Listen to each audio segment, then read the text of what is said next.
Oi, pessoal, bom dia ou boa noite, né? Não sei que horas que vocês vão estar assistindo o vídeo. Então, eu sou a Fernanda, sou psicóloga. Tô aqui para falar um pouquinho para vocês, a convite do Rafa, né? Para falar um pouquinho sobre o papel do psicólogo no CAPS IJ, né? Mais especificamente, eu vou estar falando sobre a questão de como é que é a atuação do psicólogo na questão do atendimento de adolescentes que fazem abuso de substâncias, tá certo?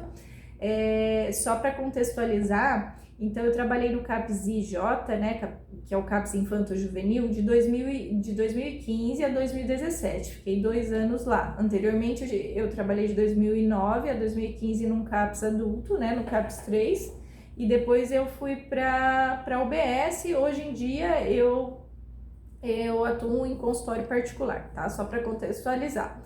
Então, falando um pouquinho sobre a questão do CAPS, a gente atendia lá 2 demandas, né? Uma demanda que era de adolescentes com transtorno mental grave e outra demanda que era de adolescentes que faziam uso e abuso de substâncias, né? Álcool e outros tipos de drogas aí, né? Então, essa demanda específica de adolescentes que vinham para o CAPS com esse problema em relação ao abuso de drogas, eles vinham para o CAPS muitas vezes encaminhados. Então, quando a gente pensa no trabalho do CAPS e IJ, a gente pensa assim, geralmente são adolescentes que chegam até lá encaminhados por alguém, seja pelo fórum, pelo conselho tutelar, pelo CRAS, né, pelo CREAS. Então, eles não vêm espontaneamente buscar ajuda, né, salvo raríssimas exceções. Então, a gente já encontra aí um ponto de dificuldade muito grande, né? Então, é um adolescente que chega num serviço para receber um tratamento, receber um acompanhamento que ele muitas vezes não quer ou que ele não vê a necessidade, né? O primeiro trabalho a ser feito com esse adolescente é entender o contexto dele, é entender quem é ele, onde ele vive, né? E por que está acontecendo, por que eu uso, por que eu abuso da substância. Então, o primeiro passo é a gente tentar se colocar no lugar desse adolescente e entender como é o contexto dele, porque muitas vezes a realidade que eles chegam, né? Que eles chegavam ali pra gente no CAPS é uma realidade totalmente diferente, né? Muitas vezes daquela que a gente costuma conviver, né? Então, entender a realidade deles era o principal ponto, estabelecer vínculo com esses adolescentes, né? Porque eles precisam confiar em você, eles precisam saber que você tá ali para ajudá-los, que você tá ali para apoiá-los. Se o adolescente ele percebe que você vai abordá-lo com um discurso moralista ou até psicoeducativo mesmo, né, dos malefícios da droga, do porquê né, de como ela atua no organismo, esse discurso mais convencional, a tendência desse adolescente ele é se fechar, né, é se fechar e é ficar reativo. Então, eu sempre digo que quando a gente trabalha com essa demanda, o primeiro passo é entender a função do uso ou abuso da droga na vida desse adolescente. Por que ele está usando a droga? Né? É para ser inserido num grupo?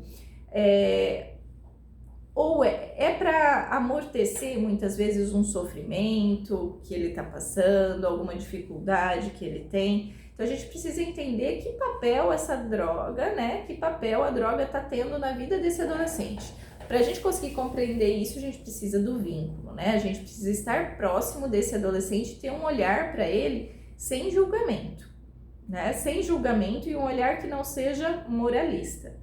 E enquanto psicólogo do CAPS, a gente vai tentar oferecer para esse adolescente outras possibilidades, né? Tentar identificar nesse adolescente, por exemplo, as potencialidades que ele tem, as habilidades, como é que ele poderia, que outras formas ele poderia ter para lidar com as dificuldades dele, que não pelo uso de substâncias, né? Mas para a gente para a gente oferecer essas alternativas, essas possibilidades, a gente precisa entender o papel, então, desse uso na vida dele. A partir do momento que eu entendo, eu consigo, com ele, né, existe essa tentativa de fazer com ele uma exploração de novas possibilidades, né, para que surjam ali, para que ele consiga apresentar alguns comportamentos mais apropriados ou menos prejudiciais para ele, né? Mas você precisa saber o pano de fundo da droga, tá usando a droga, mas por quê? Para quê, né? O que é que isso tá dizendo sobre esse adolescente? E você, enquanto psicólogo, você não vai tratar o uso da droga, você vai tratar esse pano de fundo, né? O que está causando isso? O que está acontecendo na vida desse adolescente que está fazendo com que ele precise fazer o uso da substância, né? E é muito difícil, né, gente? Assim, é um desafio muito grande. Acho que o principal desafio é a questão deles virem para um serviço que muitas vezes na maioria das vezes, contra a vontade.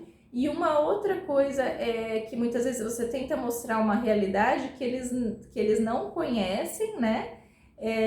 Então fica muito distante para eles, né? Do que é possível ali para eles.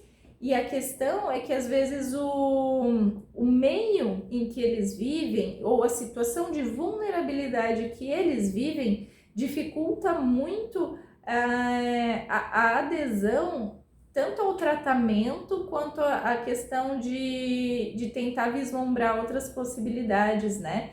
Então a gente tem que pensar que esse adolescente está inserido num contexto muitas vezes muito precário, né? Então às vezes ele vem de uma condição, muitas vezes ele pode vir de uma condição, tô falando dos adolescentes do CAPS, né? Do CAPS e J, né? Se a gente for pegar adolescentes que buscam atendimento e que são de uma classe social diferenciada, aí a gente teria outros fatores, né? Mas pensando nesses adolescentes do CAPS, que geralmente vêm por esses encaminhamentos, eles vêm de uma realidade de vulnerabilidade social muito grande. Então existe todo um entorno que ele precisaria ser cuidado, tratado, resolvido, para que esse adolescente conseguisse encontrar outras alternativas, né? Então a gente lida com um contexto macro que muitas vezes é difícil da gente modificar. E às vezes a gente se sente bem pequenininho ali, né? Porque o nosso trabalho é de formiguinha com esses adolescentes, né? E existe uma problemática muito grande ali que muitas vezes a gente não dá conta. Acho que esse é o principal desafio.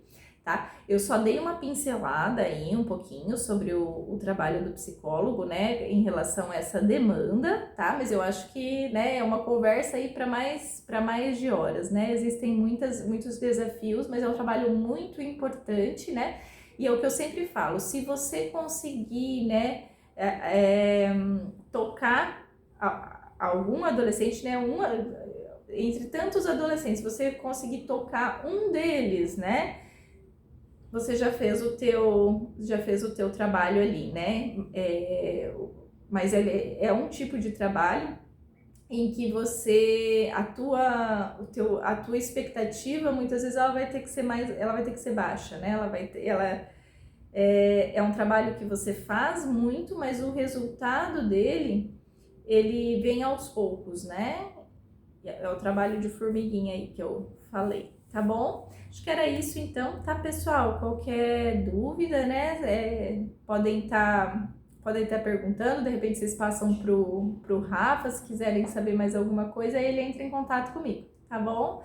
Um abraço, espero ter ajudado vocês. Tchau, tchau!